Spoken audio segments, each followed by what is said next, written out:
I don't drink, I don't smoke, I don't do drugs. I play video games. News and Illuminated with your hosts, John DeLuna, Brian Kilby, X-Chicken, Weebum, Damn right I am, and Rob. Here we go! News and Illuminated. Hey everybody, welcome to new Soundwave for late November 2012. It's actually Wii U release day. Hooray. Hooray, hooray, hooray. Did you get one? I haven't gotten one. I'm still... I said I wouldn't get one. I'll be honest, I'm thinking about it, but the reviews have been... which brings us to our first topic. Our reviews have been... they've been too much exactly what you would expect, I guess. So, I mean, I was reading, like, the hardware's nice. The gamepad is, I guess, technically the most powerful handheld you've probably ever had that's never going to leave your house. And it's... there's no killer app for it yet. So like Nintendo Land, everybody likes Nintendo Land, but it's a bunch of mini games, and it's not this kind of almost transcendent experience that Wii Sports was, at least during like the first week when it felt like, wow, this is like the future. Yeah. It's a bunch of mini games on a tablet. So, I mean, I don't know. I mean, and there's a new Super Mario Brothers. So, but new Super Mario Brothers Wii or new Super Mario Brothers U, it's just not really compelling. You know what I mean? Yeah. When did you guys get I assume both of you guys had Wiis at some point in your life. But when did you guys get those? 6 months in. What about you, Rob? A couple of years in, actually, so... See, I think both those are guidance. good answers. Because like the Wii, so like Wii on day, the Wii at the beginning was like this juggernaut, right? So it was like this kind of like world-changing thing. It was like this big piece of pop culture. All of a sudden, like video games had like broken through to families, and everybody was playing Wii Sports, and so it was kind of interesting to be a part of that, ride the wave. But to get in also like 2 years later after it's all died down, and just to kind of drink it in kind of slowly after everybody's kind of I guess the bleeding edge has moved on, is also like a really good experience, because the Wii is still like, for what it is, it's a nice, very different, if anything, experience, I sure do like the Virtual Console still. Yeah, I mean, you can't beat that. I mean the assortment of games on the Virtual Console is amazing. It's infrequently updated, but it's still not bad. No, but I mean, it's a really good place to like have your emulated retro games. I mean, it's a nice place to go shopping. And it's in the emulation in all cases rock solid. That's the best part. Yeah. So I don't know if that's the best like selling point for a system though, but it is what it is what it is, right? It plays all the old games that you remember from 20 years ago, very reliably. Or 30. That's kind of the Nintendo selling point at this point, isn't it? Remember what we were like 20 years ago? At least they're not making us like scan cards into the Wii to play these games. Not yet. Good point. Not yet. Wait for that. So do you guys have any at this point? Is there any urge to get this anytime soon? No. Not with the stuff I've seen coming out. That nothing really spectacular, on the docket yet. So I'm gonna wait and see. Yeah, I mean, it seems like right now it's missing something. I know people are like complaining about the Nintendo TV feature has been delayed into next month. It's essentially just the TV service, but that's a service that essentially PS3 and Xbox have had for years now. It's just I've heard that it's the killer app for the system, because it's actually it's another level. It's another dimension of the TV service. It goes beyond what the PS3 and the Wii and the Xbox do, in the way that allows you to like aggregate media and search through. I've heard lots of people say that it's the killer app for the system. And once people actually get a chance to play with it, that's what's going to sell the system. And that the fact that it's not launching with the Wii U is pretty devastating. Do you think the Nintendo or the Wii brand is the right brand for something like that? I mean, do you think people will hear, oh, it transforms the way you consume media? Do you think Nintendo and Wii can convince people that they're the brand that actually does that. You know what I mean? It worked for the PlayStation 2. So, I mean, more people bought the PlayStation 2 for a DVD player than they bought to play games with it. Mm-hmm. So, yeah. I mean, then people realized, oh wait, you can play games on this. Mm-hmm. So you think Nintendo can like convince people? It's not a game like. Actually, ironically, so the stance they've taken for years is that we make games. The one thing we do is we make games and experiences, and we make a game system. And now that we make a media box and we're going to transform media, you think that they can do that?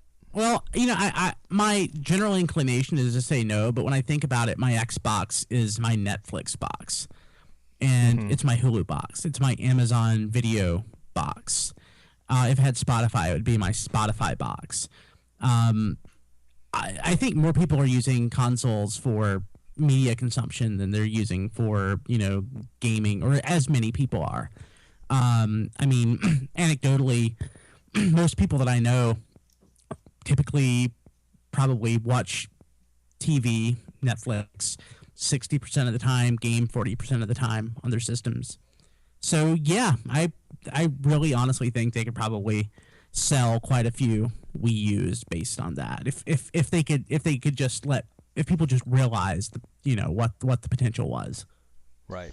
I think it may actually have a better shot at, you know, making that connection for people outside our circles than it does in it. You Absolutely. know, the people who bought the Wii for their family and enjoyed it, and, you know, do not really bother with video games otherwise, you know, they may be a little bit more accepting of the Wii brand as this all new way of, you know, media for the family than we are.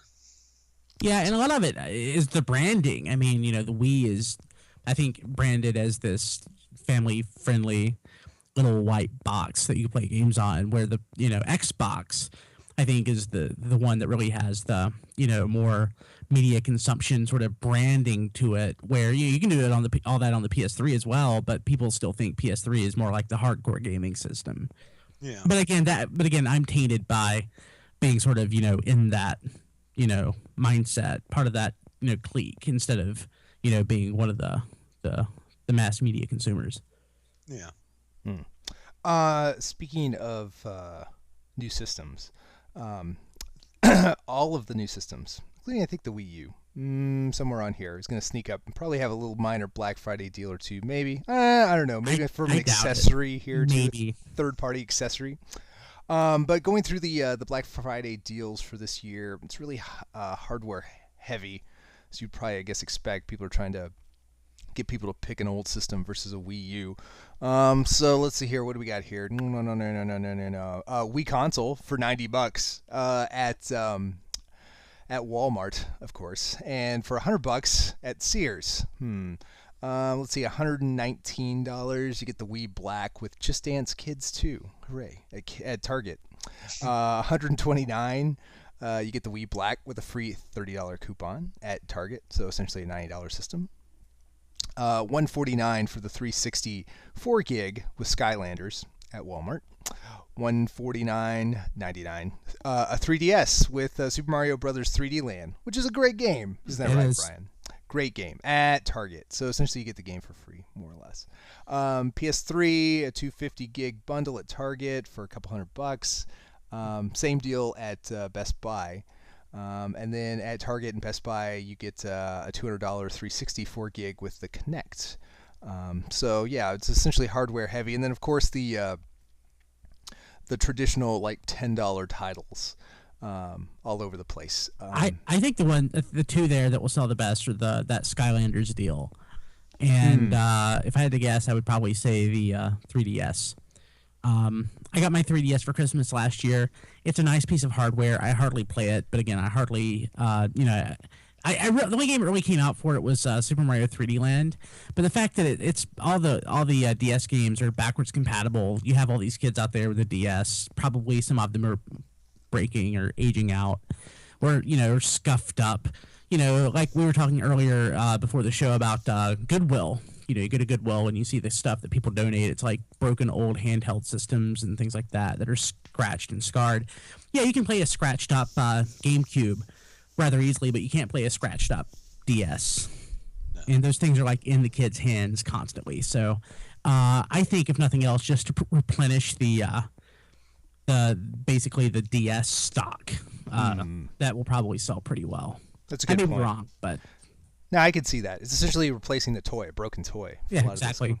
I wouldn't be surprised if they all do well, because from what I've heard, the Wii U is, as launches usually go, not shipping in big enough numbers to meet demand. So it's like, here's this whole spectrum of consolation prizes you can pick from. That's true. I mean, they do say, well, they always say, but I think it's true. Supplies are limited on the Wii U, so it may be the hot must-find item on eBay. Goodness knows the scalpers are going to have fun with that. So yeah, I think this is probably a smart. This is actually smart too from a parenting standpoint. That if you can't come through with a $350 Wii U, you can set your kid up with a bundle of goodies on another system, even if it's just the old Wii. Also, Brian, you really should get Kid Icarus for 3DS. I'm telling you, it's a good game. If I can get it for $10. You probably will at some point, someday. I don't know if it's a Black Friday deal. It may be a Black Friday deal for like 15 or something. We'd have to look, but it's an amazing title. And I do. Have you completed 3D Land like 100%? No. I'm more like 75%. Okay, I'm like halfway through the second playthrough. gotcha. It's a great game. It's a great game. It is. And it's the shame of it is going to fall sort of victim to people's complaints that Nintendo is milking the Super Mario cow this year a little too hard. So you're getting two 3DS games, the Wii U game, and they're all essentially cousins of each other, like the same game engine. I mean, Super Mario 3D Land is formulaic, but it's a formula that I really like. So It is. It's great. It's just that two more came right after it, essentially in the same calendar year.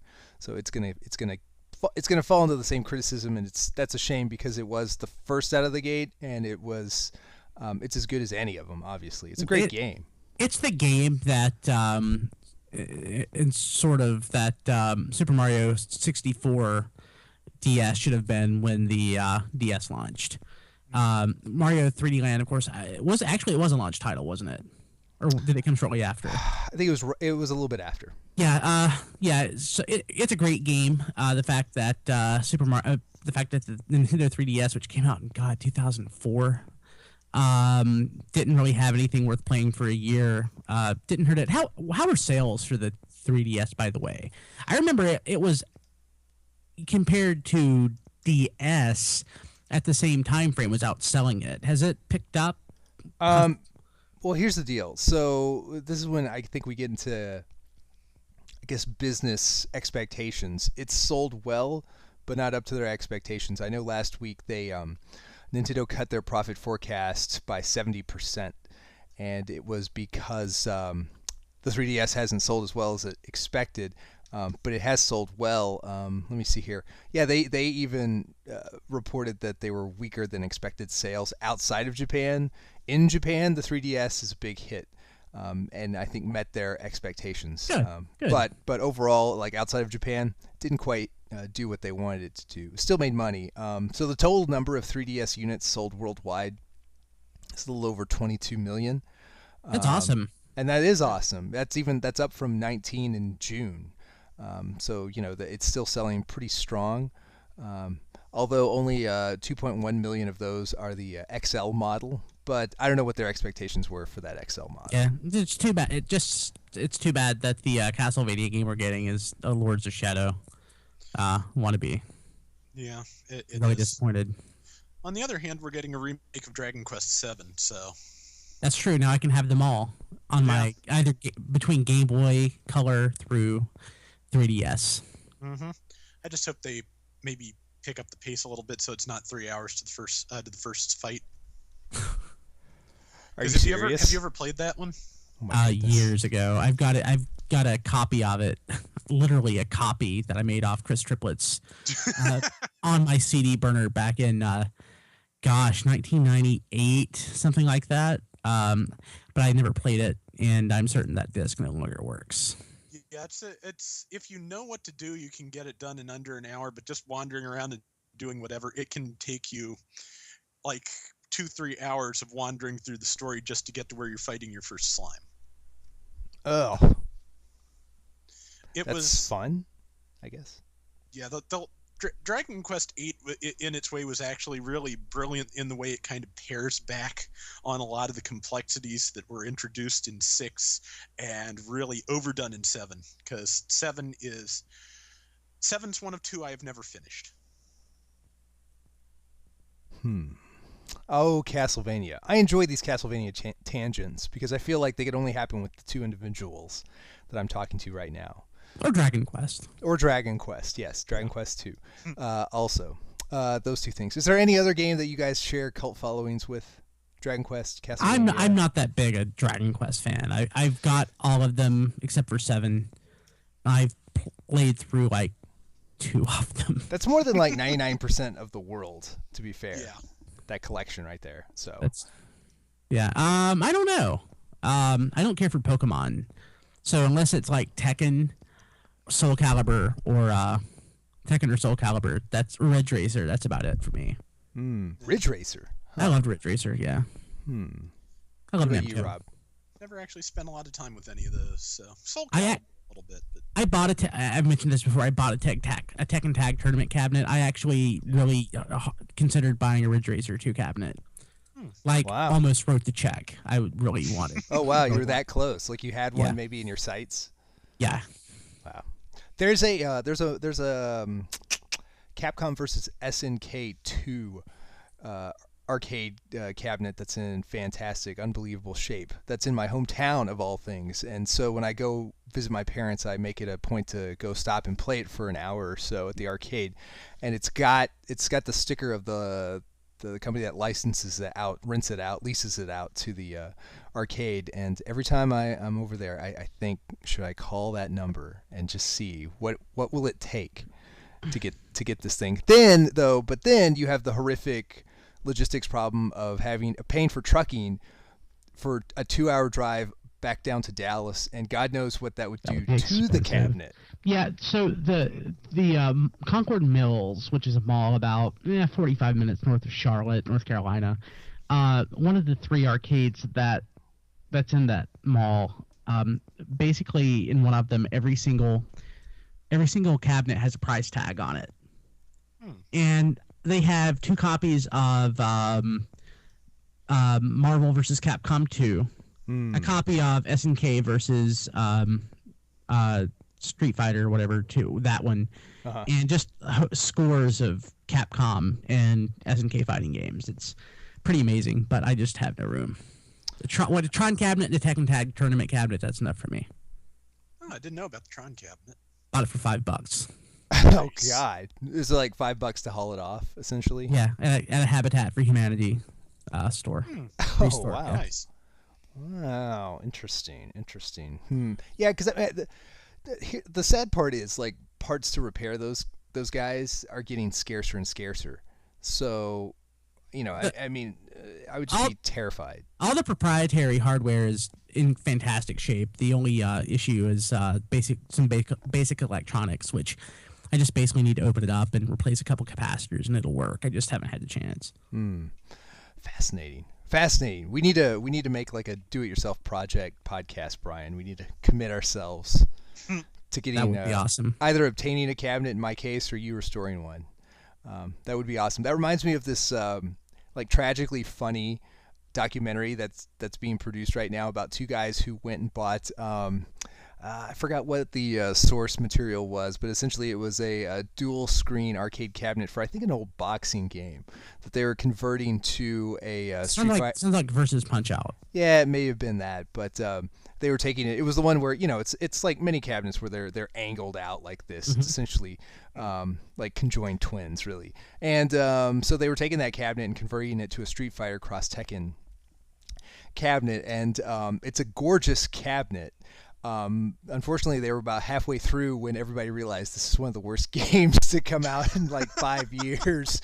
And so they had gone to all this trouble to create this documentary and get this, specialized artwork and like restore this. And everybody realized you're putting a giant turd into this beautiful cabinet. Well, eventually Tekken Cross Street Fighter will be out. That's true. Yeah, maybe. And then they can just take all the Duratrans and just maybe turn them backwards or something like that, or cut them in half and swap them. Maybe. That would be awesome. So yeah. Anyway, still, I guess awesome work, but yeah, it's a tough one, buddy. It's a tough one when the game stinks. Okay, let's go into screen view mode, if you will. And Rob, we'll keep. I don't know if you've seen Wreck-It Ralph, but we'll keep the spoilers to a minimum and talk about. And they all lived happily ever after. They all lived. Yes, it had a happy ending. Spoilers.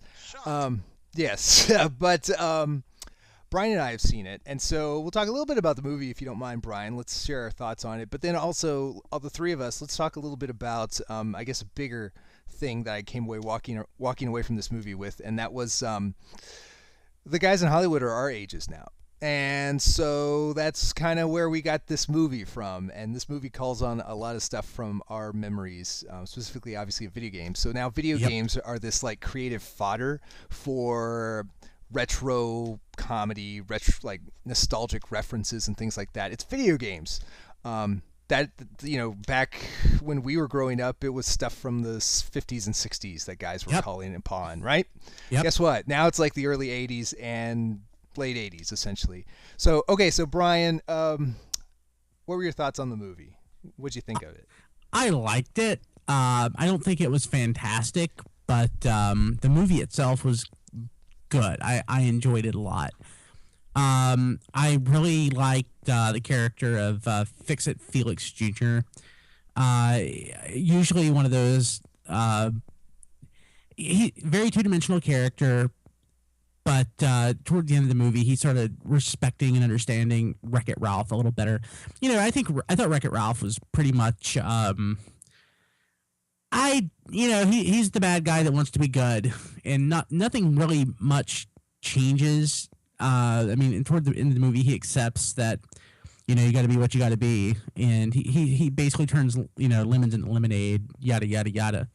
But I thought that Fix-It Felix Jr. was kind of funny, and I like the actor that does the voice, and I just couldn't help separating basically Talladega Nights, where a lot of these actors first worked together, as far as I'm aware, from Wreck-It Ralph. John C. Reilly, I just always see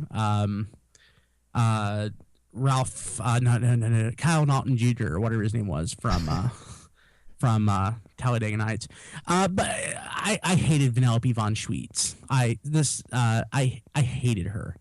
I hated her. What do you think of Sarah Silverman in general, though? I like her. I think she's funny. I think she's funny. I think she's a great comedian. I think she's a good actress, but I just hated that character. And I don't know how intentional. It might have been you, John. Someone was saying that it was like they intentionally wanted you to hate her. I don't think so. No, I don't think so. I just think that I want to rip her fingernails out and like dip her fingers in like lemon juice. I hated her. Well, you know what? I guess. Well, I'm not going to defend her, but I will say you're probably not her target audience. This is true. So, but yes, I will agree. She was very saccharine, haha, yes. and Ha ha ha ha ha ha ha he who, and she was probably the most one-dimensional character. She was one note. She was very, very much one note. The other ones, most of the characters, frankly, in this movie were pretty two-dimensional. Most of them were two-dimensional. At least they had slightly different beats, kind of as it went along. So they either changed slightly, or they had scenes where it required the character to be a little bit different than what it was like at face value. There's nothing surprising about this movie. No, absolutely not. Here's the other deal. So I'm still kind of struggling with. Okay, so there's the Pixar style of storytelling, and then there's DreamWorks and several other digital studios, and there's that style of storytelling, right? So this was a weird movie to figure out. This kind of falls in between Pixar and everybody else in the storytelling. And I was trying to measure my expectations because so when I see a Pixar movie, I go into a Pixar movie and expecting something great. To be frank, Brave was okay. My wife and I saw Brave. It was fine. It wasn't to Pixar level, I felt. It was actually kind of fell into some traps that other studios fall into. It was just a little bit too formulaic. It kind of followed this real obvious beat that not all Pixar movies are so obvious. You know, you see like 3 scenes ahead what's going to happen. It's like, God, I know exactly what's going to happen. A lot of Pixar movies don't exactly do that, or if they do it, it's still interesting. This was one of those movies where it felt like a DreamWorks movie. It felt like Despicable Me. It felt like that kind of thing. Hotel Transylvania, that kind of thing. It felt like the minute you sat down and saw the opening credits, about 2 scenes in, you knew what the movie was going to be. You knew how it was going to play out. You knew the twists. You kind of expected the twist. Like, you know, when a character shows up, you're like, I know your entire story for the rest of the movie. Like, you know what I mean? Like, I know what you are. Yeah. Because you're very obviously this archetype. Yeah. So it's like it's hard to go into a Disney movie and a Pixar movie and like keep those like square in your head. Yeah, exactly. I mean, it's Disney's like internal. I don't know who at Disney actually made this. I mean, it's not a Pixar movie. Yeah. And I don't know why Disney even makes 3D films when they own. I guess because Pixar can't churn out 2 movies a year, however many animated films that Disney puts out. Mm-hmm. But it's kind of like when you own Pixar and you put out something that's sub Pixar, which basically everything is. You just kind of there's just higher expectations, I think, and yeah, Wreck-It Ralph is not as good as basically any Pixar film except for maybe Cars 2. Yeah. Oh, you think? Yeah, I guess Cars 2 was worse than Cars 1. No, Cars 1 was fine, and Cars 1 is better than Wreck-It Ralph. Yeah. That, I haven't even thought about that, but yeah, I guess you would say Cars 1 is the Cars franchise is the most, I guess, is the weakest of the Pixar franchises, and it was clearly better than and the most commercial. Yes, that's true. And this one, I feel, the one thing about this one is it's obviously commercial with all the video game references in it, but it could have been, I feel like, way more commercial than it was. So I give it credit for that. It stayed much more nostalgic, and it stayed much more a kind of send up homage to retro video games than it had to. But that's the thing about Disney films. I'm sorry to interrupt. No, go ahead. Disney is all about commercial. Yes. The fact that this isn't going to be like a big, seemingly like a big commercial success as far as like media, external media. Like there's going to be no follow-up cartoon. The toy sales are not going to be toy sales there. I don't expect to see anything at any rides at Disneyland or Disney World around Wreck-It Ralph. It seems to me like I don't know what the point of this film was. It really falls outside of the mold for most Disney properties. I mean, like Pirates of the Caribbean. I mean, it's crappy movies, but they're money machines. It's like they were just like, not even trying, really. Yeah, it almost feels like 1 or 2 executives said, we want to make a video game movie. It's like, and somebody owes us, so we're going to call in our favor, and we're going to make a video game movie because we want to. Because there's no, like, you're right, there's no, like, media plan around it. There's no merchandising really around it. There's no, like, kids may walk out of there saying, I really want a Wreck-It Ralph doll, or I really want to play Wreck-It Ralph. Well, it's not on iTunes. It's not on your iPad. It's not on, you know what I mean? There's nothing there. It's just a movie. Kids aren't going to want to play Fix-It Felix Jr. I mean, kids aren't going to want kids don't care about that. Was it mostly kids in the theater when you were there, John? Yeah. I would say it's mostly families. Sure. Overwhelmingly, I would say the average age of the people in the theater when I went was like under 15, probably under 12, mostly kids. Yeah. No, it was appropriate. The kids didn't seem to be crazy about it. No, I would tell you like the most appreciative and rowdy group was the group right behind us, and it was a bunch of teenagers. Yeah. And they were too young to get half the. Well, I would, as an old man, I would say you're too young to get half these references. But Well, I like they, the Call of Duty stuff or the more modern gaming references in it. I mean, don't get me wrong. Fine movie. It was fun. I enjoyed it. I liked it. Just I don't know what to make of it. It's just like you said. It's just like some people at Disney said, "Hey, let's make a video game movie." You know, my 30-year-old son loves video games. He has disposable income. Let's make a movie about like 8-bit games, and that's what was made. yeah. It kind of sounds like it's halfway to that Pixar approach of make the movie you want to make and figure out how to market it later, but not quite all the way there. Yes. Yeah, and in fact, you're right. It's probably exactly that. It's just the quality of the movie itself isn't quite there. Yeah. So let's talk about the bigger kind of takeaway from this movie. So now we've got a movie that pays homage to video games from 81, 82 through today, really.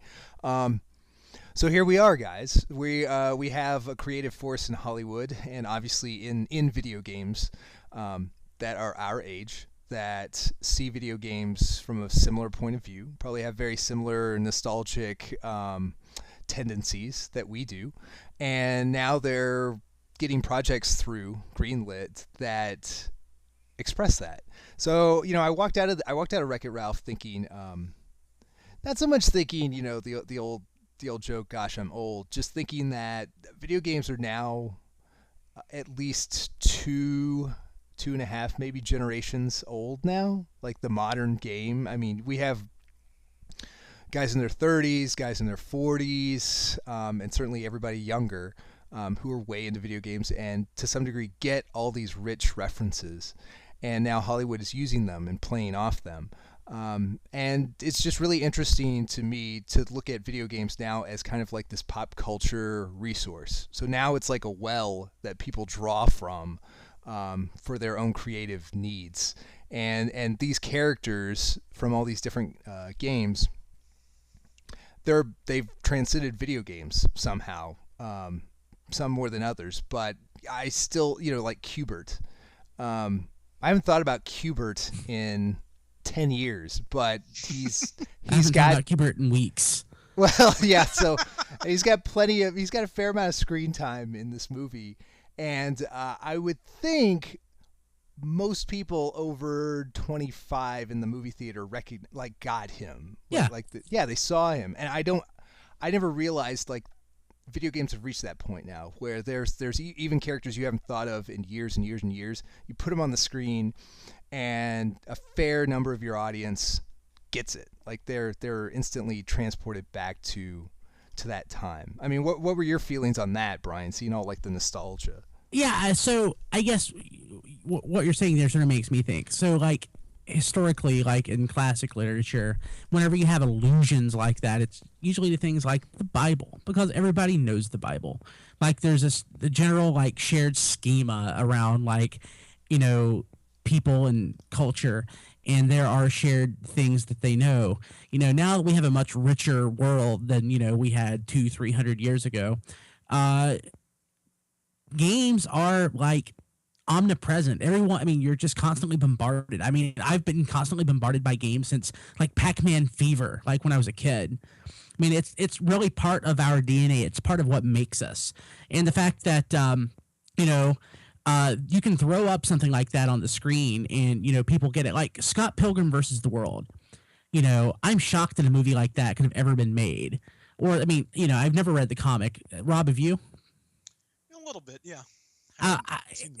It seems good, but the fact that a movie like that could be made and actually make money, it just says that games are basically part of who we are as a people, and that's kind of scary but really cool.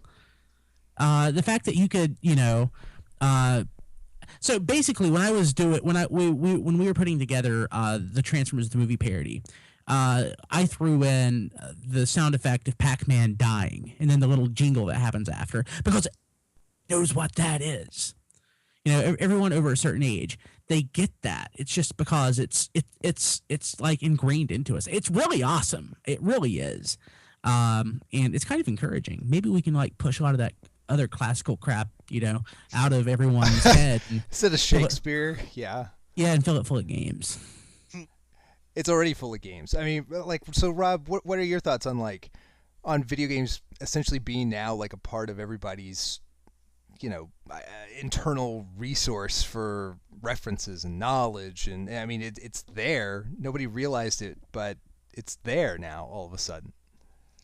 I think it was kind of inevitable, but again, it's hard to realize that it's inevitable until you see it happening and you realize that, yes, all these things that you played and saw and did were not just you. Yeah, this was everybody, or at least a big enough chunk of everybody that you can put these jokes in a movie and people are going to get it. That's really as far ahead as I've thought about it. But I think we're going to see more of this as time goes on. I think eventually this is going to lead up to the point where they actually make a decent video game movie, or a really, really good video game movie. But it's probably a while off yet. So you mean like based on a game? Yeah.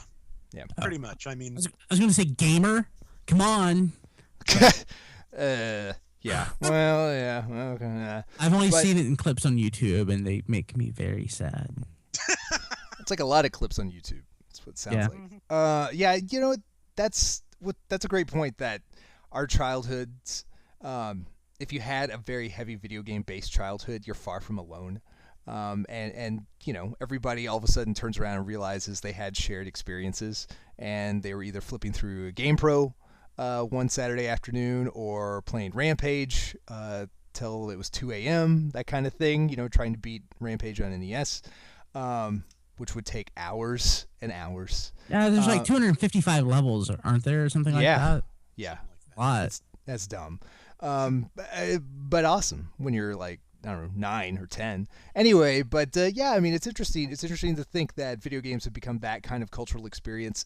What'll be interesting, though, is like, so we're going to get pretty close in the next 10 years to have people our age, or will be in our late 30s, early 40s.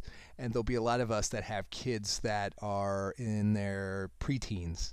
And those kids will have been they will have played video games for several years, and they will have reached a point in their age where they can express their thoughts and have their own kind of interpretation of what video games are to them. And you'll have this discussion between two generations of a very different kind of point of view and experience in video games. So we like grew up when modern video games kind of came into being and quickly evolved into what it is today. And they were born essentially with, I don't know, Wii, I guess. It was like one of their first systems, 360, PS2, maybe even that, maybe even later stuff. And so that's their starting point, So it's going to be interesting to see how they perceive games, especially like how do they perceive retro games, which they can easily play now. They can just download them and play them now. So what do they see those games as?